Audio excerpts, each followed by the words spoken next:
Hi everyone, today I'm going to walk you through a step-by-step tutorial on sketching and painting this travel backpack.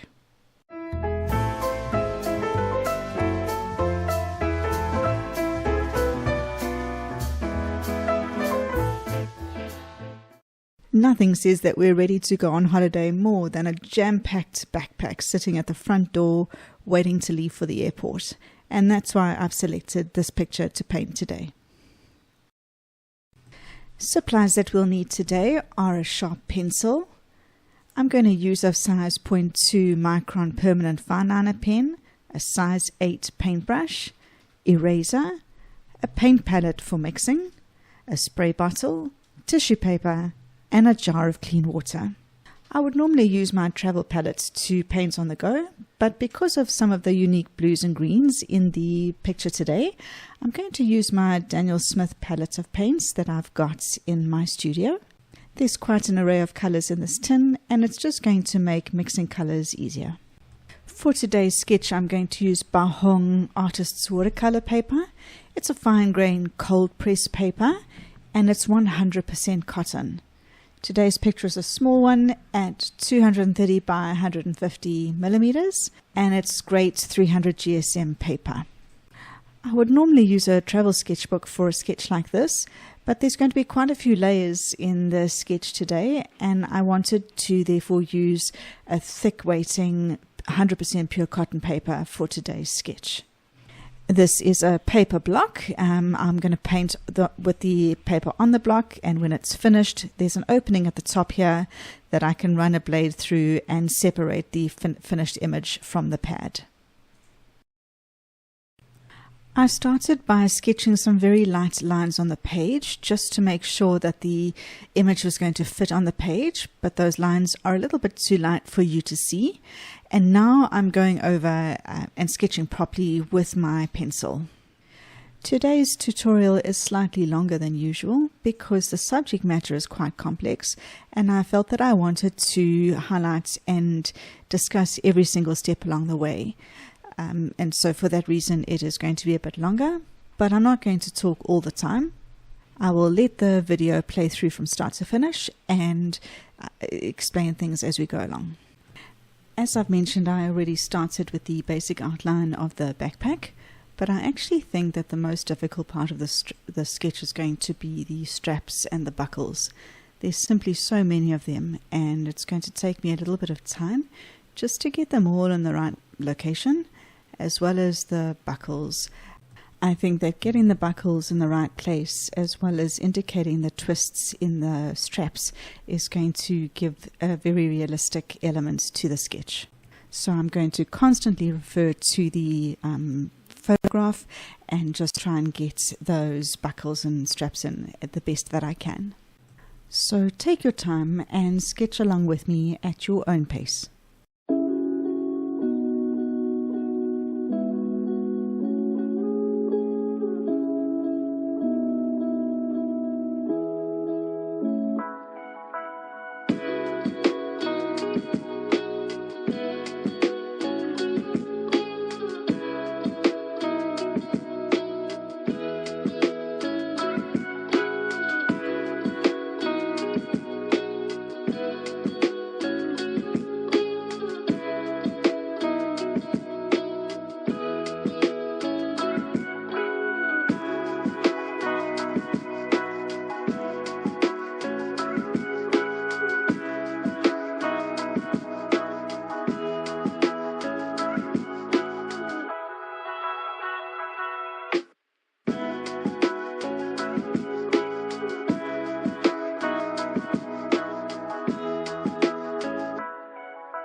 Now the pencil work is complete, I'm going to get onto the line work, and for that I'm going to use my Micron permanent fine liner pen in a size 0.2. I'm going to work with quite a light hand so that my lines are not too solid and rigid. I'm going to keep my wrist loose and just lightly go over the pencil lines using the pen. I feel that the looser that I can make my lines, the more expression the final sketch will have. So I hold the pen lightly between my fingers and keep my wrist nice and loose so that I can get as expressive a line as possible as I sketch.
Once my line work is dry, I can run over the sketch with an eraser just to get rid of any pencil lines or graphite shavings. And now we are ready to start painting. I will start by moistening the paints with a spray bottle of water just to activate the paints. And today I'm going to be using a size 8 silver black velvet brush to paint with. Today I'm going to be using some less common colors, simply because I'm fortunate enough to have colors in my palette that are close to the image. If you don't have the exact colors that I'm working with, you can certainly mix something that is close, or even change the color of the backpack if you wish. I am just mixing some blues and greens that I have on my palette until I get the color closest to the backpack that I can.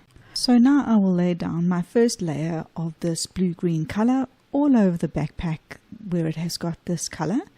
Because this is my first wash, I'm not paying too much attention to shadow areas and so on, but wherever I can, I will put in a little bit of contrast, drop in a bit of contrast here and there into some of the darker areas, but I'll definitely come back and do more of that in my second layer.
I don't want the colors on my backpack to mix, so I'm going to let it dry completely before I mix up a solution of carbazole violet here, and I'll go over all the sections on the backpack that are purple.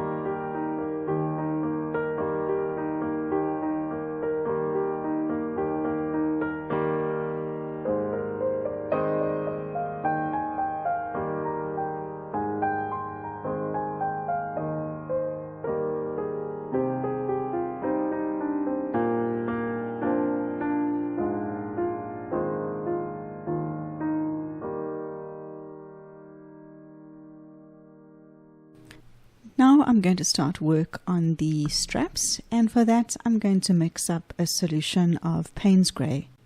I'm using Payne's Grey rather than black because it is a slightly lighter color, it's got a bit of a bluish tinge to it, and it's a bit more interesting for the viewer than just plain black. I feel that whilst the Payne's Grey is still damp, I would like to drop in some darker areas. So in order to do that, I'm going to mix up a little bit of neutral tint here, and just whilst it's still damp, drop in a little bit in the darker areas, just to get some contrast.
I'm going to let it all dry because now I'm going to go into the darkest areas of the straps with a thicker consistency of neutral tint. I don't want it to overlap into the lighter areas. I want to see the contrast line of the shadows where there is the fold overs in the straps. And I'm going to work through the entire sketch, going into the darkest areas of the straps that I can see. That will accentuate the foldovers and give more three dimension to the sketch.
Now that the straps are completely dry, I'm going to come in and start working on a second layer of the blue-green color on the backpack.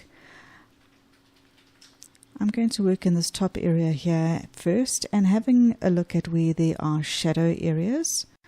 I'm going to work wet and wet, so I'm going to lay down a bit of clean clear water first, and then I'm going to come in with a medium consistency of the blue-green color and drop in wherever I can see shadows.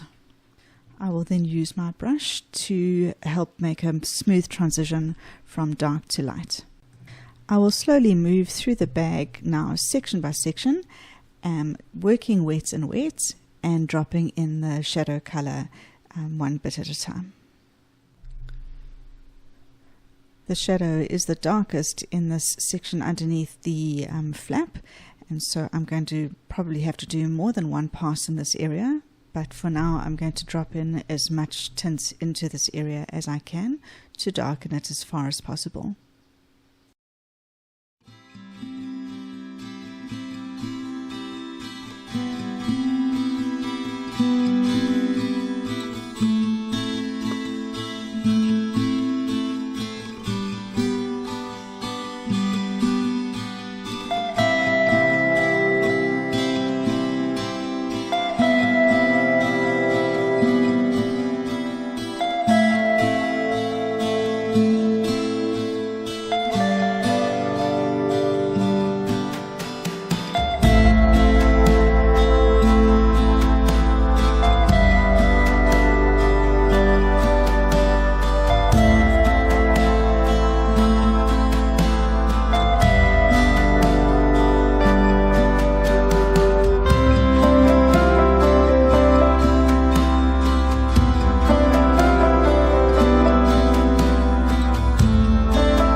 Now that that's all dry, I'm going to go through the straps again, trying to add a bit more contrast. So I mix up some new solutions of neutral tint and Payne's Grey. I'm going to go through each of the straps individually now and just try and add more contrast to the darkest areas. I'm not going to touch the lightest areas too much because I want there to be a contrast between the darkest and the lightest parts of each strap. But I'm going to work through and definitely drop in the darkest darks in the straps and then just fade them out to light. This is the layer in which I want to work on as much contrast as I possibly can and to push those dark areas of the strap as far as I can. So I might end up coming back to each strap and just dropping in very dark into the darkest section more than once so that I don't have to come back again. But it is now this layer of building up contrasts and creating the darkest darks that we can that gives so much more impact to the sketch.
I'm just adding the direct shadows where the straps cast shadows on the actual backpack itself.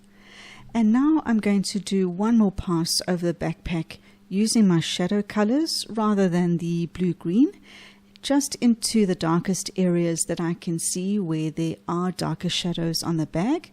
Again, just to try and increase the contrast areas on the bag itself. I will keep glancing back to my reference photograph and just trying to identify the darkest areas on the pack and the areas where the shadows are cast in the folds, and that is where I'm going to drop the shadow color, not putting in too much. Now I'm going to do the cast shadow on the floor. Again, be cautious to not make this too dark. It can be a temptation to do that. We can always go in and make our shadow a bit darker, but we can't go the other way. So I've made a wettish layer first of a very light color of the shadow color, and now just at the base of the bag I've dropped in a darker shadow color. And finally I'm going to mix some buff titanium and quinacridone gold just to fill in some of the lettering on the bag. I'm going to do the letters and the stitching on the top and the bottom in the same color. And there's the final product. I hope that you enjoyed this and that you were able to give this a go on your own. Don't forget to like, comment and subscribe. And until next time, bye for now.